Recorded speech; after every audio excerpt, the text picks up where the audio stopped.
You're listening to The Philosopher's Note on the monk who sold his Ferrari. More wisdom in less time. Hi, this is Brian. Welcome to The Philosopher's Notes on The Monk Who Sold His Ferrari, a fable about fulfilling your dreams and reaching your destiny by Robin Sharma.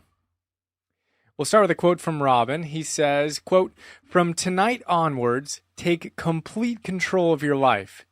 Decide once and for all to be the master of your fate.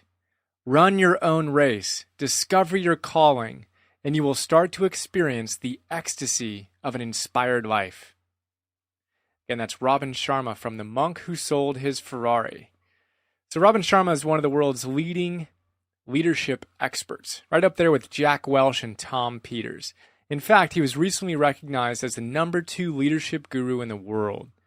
He also happens to be a great author and a super cool guy. When I was running Zods, our companies did some work together, and I got a copy of his book, The Greatness Guide. Absolutely amazing. I loved it so much I had autographed copies sent to everyone on our team immediately. Several months later, Robin and I connected in Los Angeles, and our breakfast turned into me driving him to the airport to continue our chat. And after about 4 or 5 loops around LAX, buying some time before his flight, I finally had to send him off with an "oh my god, I just met a soul brother" kind of hug. I love it when that happens.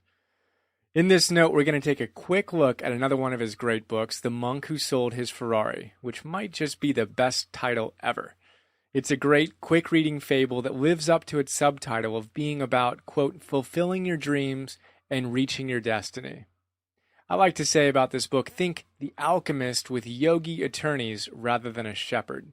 In fact, Paulo Coelho, another one of my favorite authors and the author of The Alchemist, of course, said this about the book. It's a, quote, captivating story that teaches as it delights.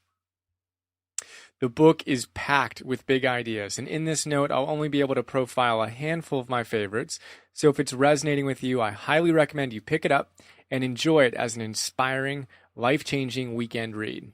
And while you're at it, get The Greatness Guide too. You got to trust me on that one. That good. All right, so here's a quick context. The book features Julian Mantle, a former rock star attorney who has a heart attack in the courtroom one day and decides to sell his Ferrari and get his spirituality on. He comes back from the Himalayas a totally new man and shares his wisdom with his protege, John, who tells us the story. So the first big idea is the 7 timeless virtues of enlightened living. The fable is based around these 7 timeless virtues of enlightened living. Number 1, master your mind. Number 2, follow your purpose. Number 3, practice Kaizen, which is a Japanese concept for constant and never-ending improvement. Number 4, live with discipline.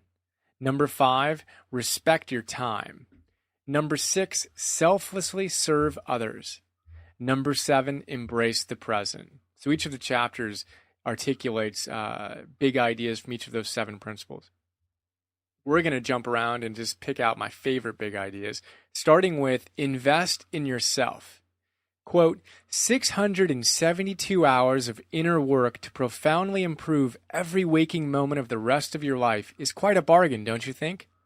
Investing in yourself is the best investment you will ever make. It will not only improve your life, it will improve the lives of all those around you. End quote. That's brilliant. So invest 1 month to truly live the ideals you're studying. 672 hours to affect the rest of your life and everyone in it. Seems like a great investment to me. How about you? So that begs the question, to what do you need to commit a month?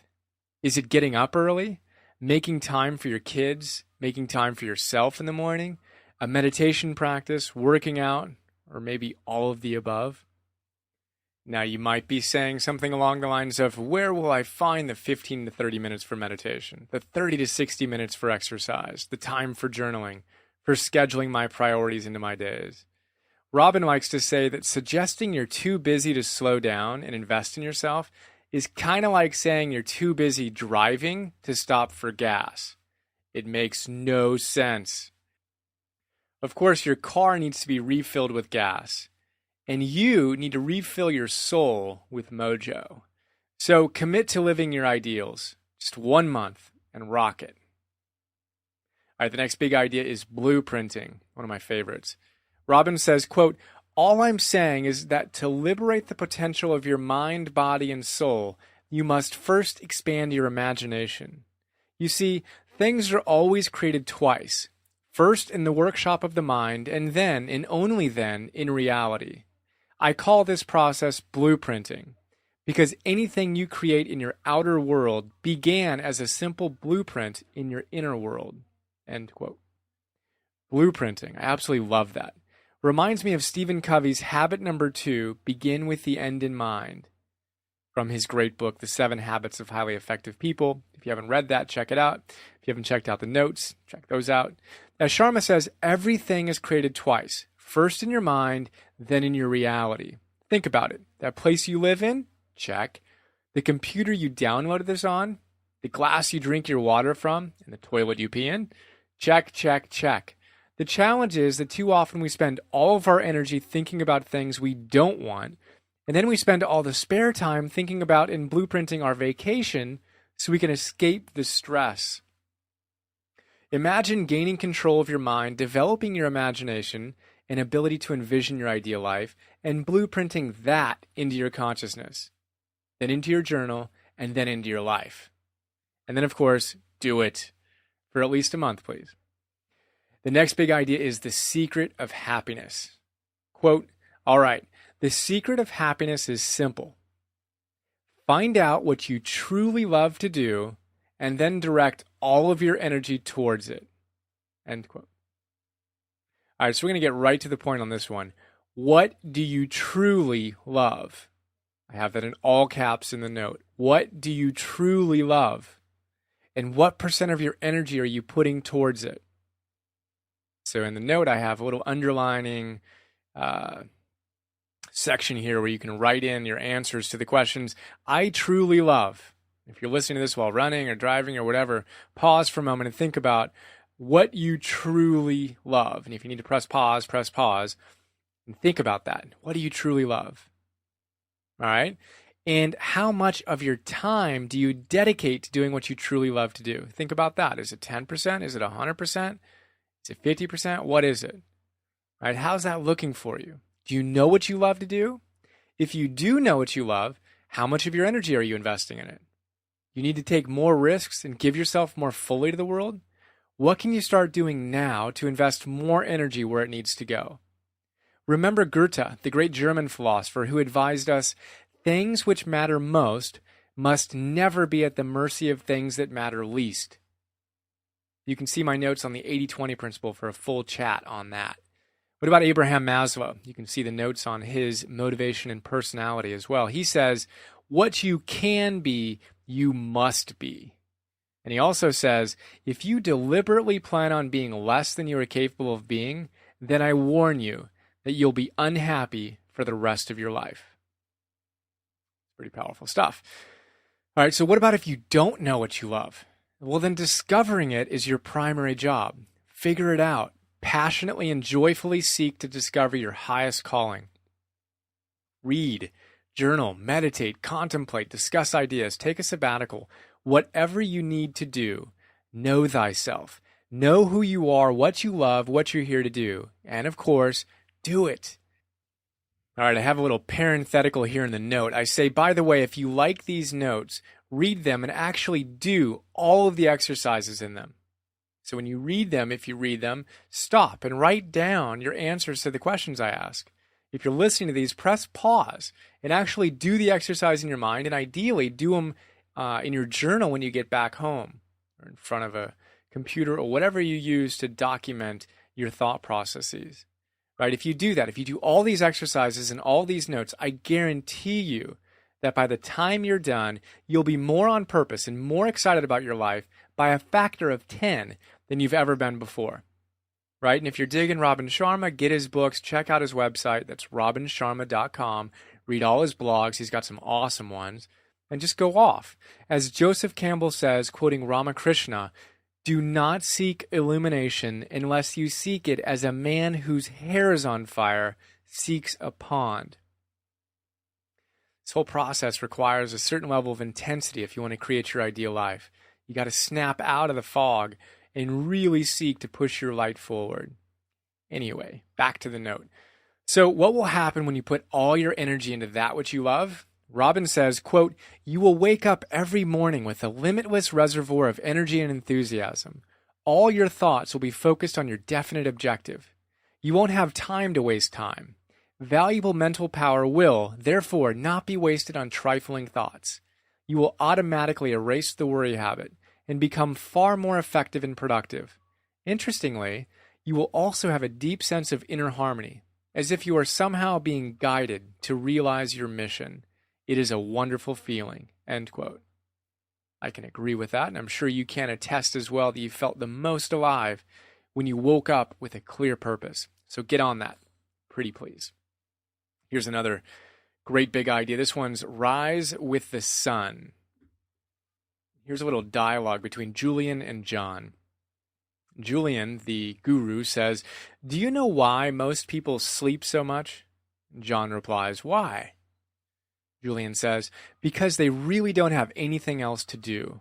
Those who rise with the sun all have one thing in common." John says, "Insanity?" Julian replies, "Very funny. No, they all have a purpose that fans the flames of their potential." Love that. So a couple of things here. First, getting up with the sun rocks. I used to be the kind of guy who'd like to go to bed with the sun rising and think people who got up at the butt crack of dawn were insane. Not anymore. I didn't make rising with the sun an absolute commitment till I went on sabbatical in the jungles and rice paddies of Bali, where I'm currently recording this. Then I committed to aligning myself with perhaps the most powerful force and rhythm on our planet. That, of course, would be that little rhythm of our planet spinning, resulting in the sun rising and setting at a pretty regular schedule. I'll save the space here on another discussion on getting up with the sun and the rhythms and all that good stuff. We'll talk about that another time, and simply tell you that my decision to beat the sun up every morning and then meditate for an hour has been, hands down, the best decision I've ever made. Way more clarity, consistency, and all that goodness than ever before. Which leads us to the second point. Are you living on purpose? When do you get up? Do you notice a correlation in your life such that those times when you're most on purpose, you almost spring out of bed in the morning with incredible energy that sustains itself throughout the day as you rock it? I've definitely seen that. So know this, if you're on purpose, you tend to naturally get up early. If you aren't that on purpose, but you get up early, you tend to get on purpose. There's something about the stillness of the morning hours that cleanses your soul and puts you in direct contact with your highest self. So my strong recommendation is rise with the sun. And start your days with a burst of inspiration that's just impossible to describe until you've felt it. If you're a former night owl like me, you're probably going to need to give yourself a couple, maybe several weeks of adjusting before you really feel the mojo. But please trust me, it's amazing. So I will step off the soapbox, clear my throat, and step right back up. All right, to the next big idea, which is strengthen your mind.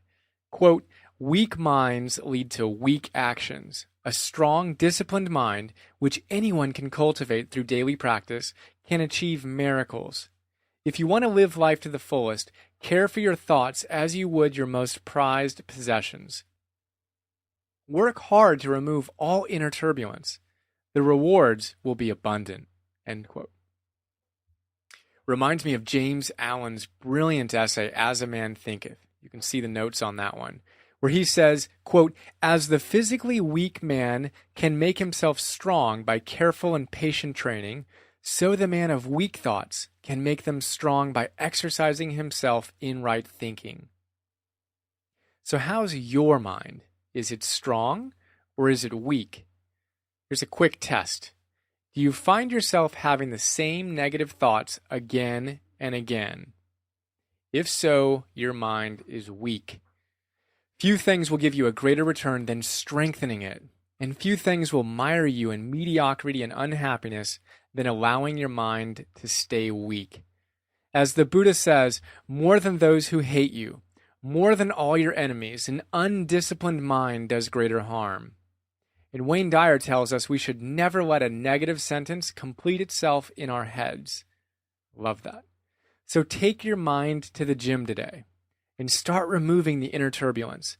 Know that with disciplined practice, you can change your mind. And may I suggest you start by removing all criticism of yourself and others, complaining, blaming, and gossip.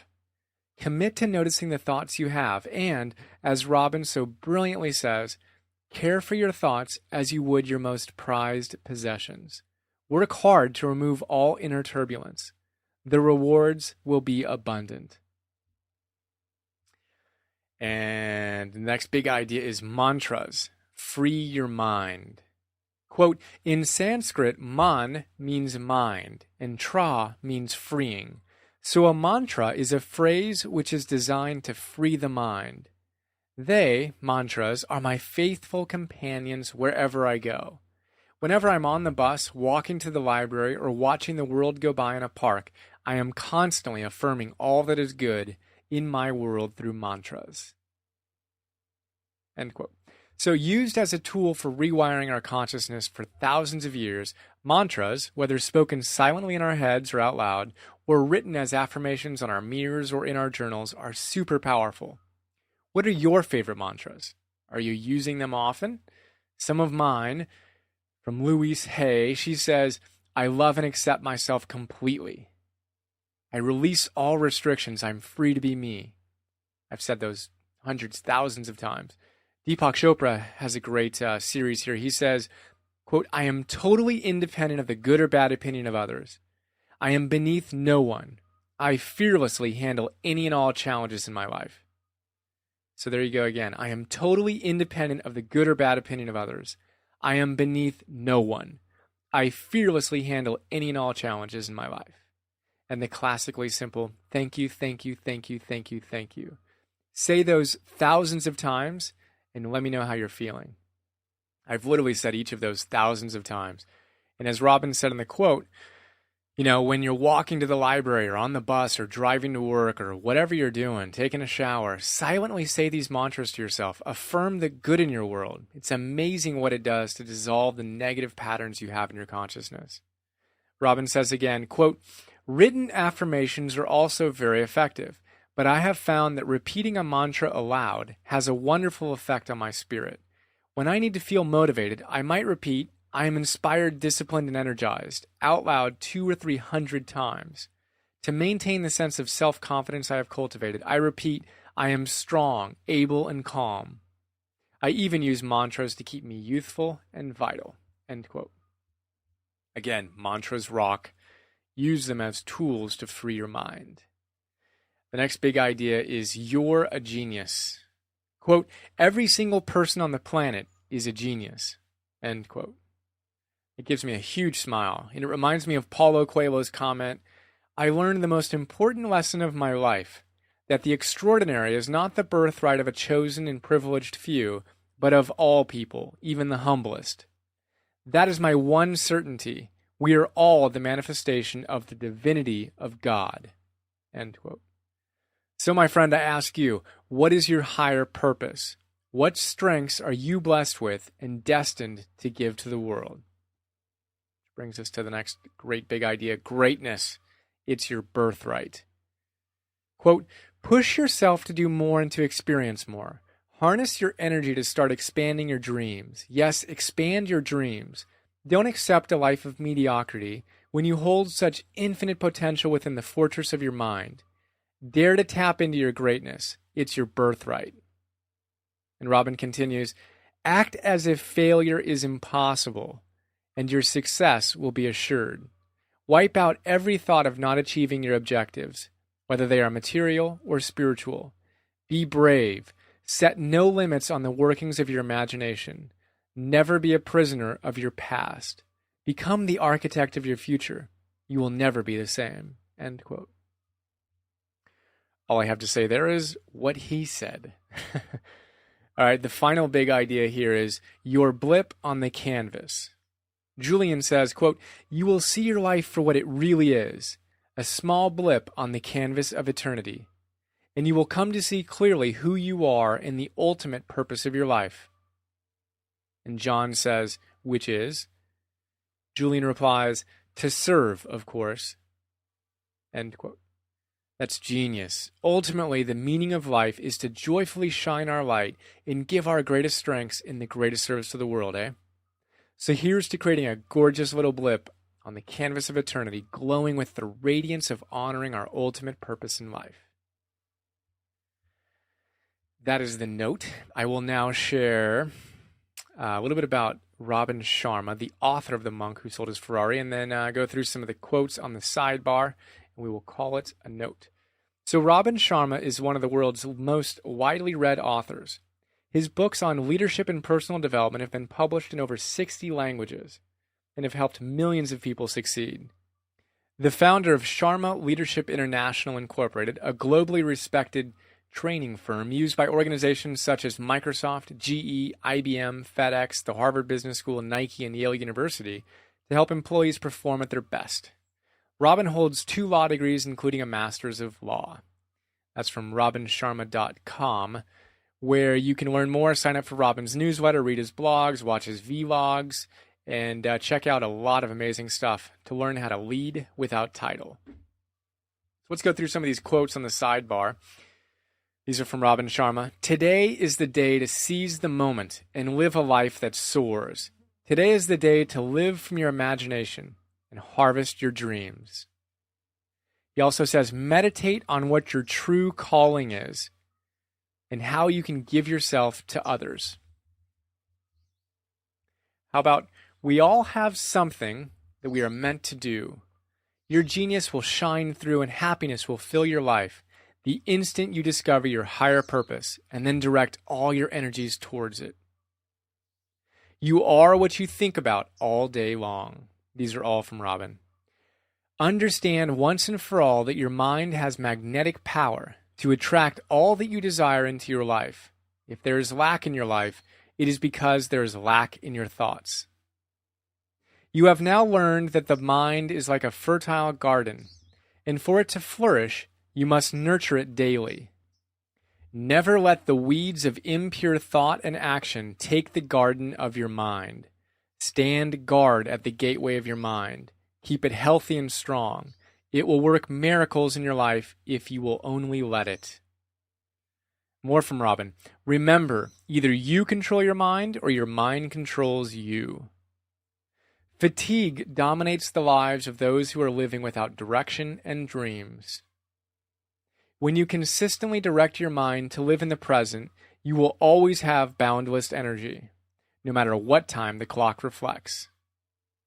Never forget that there is power in silence and stillness. Stillness is the stepping stone to connecting with the universal source of intelligence that throbs through every living thing. More from Robin. He says, never do anything because you have to. The only reason to do something is because you want to, and because you know it is the right thing for you to do. Never forget the importance of living with unbridled exhilaration. And from William James, most people live, whether physically, intellectually, or morally, in a very restricted circle of their potential being. We all have reservoirs of life to draw upon, which we do not dream. And Epictetus says, no man is free who is not a master of himself. Confucius says, good people strengthen themselves endlessly. A couple more from Robin. When you run inspiring, imaginative pictures through the movie screen of your mind, wonderful things start to happen in your life. Einstein said that imagination is more important than knowledge. You must spend some time every day, even if it is just a few minutes, in the practice of creative envisioning. See yourself as you want to be, whether this means serving as a great judge, a great father, or a great citizen of your community. And finally, the purpose of life is a life of purpose. It's brilliant. So there you go. Quick look at some of my favorite big ideas and quotes from Robin Sharma's The Monk Who Sold His Ferrari. I think you'd love the book. Recommend you go out, pick it up, enjoy it over the weekend, get inspired, and I look forward to sharing the next note with you. Trust you're doing great. Appreciate your support, and have an awesome day.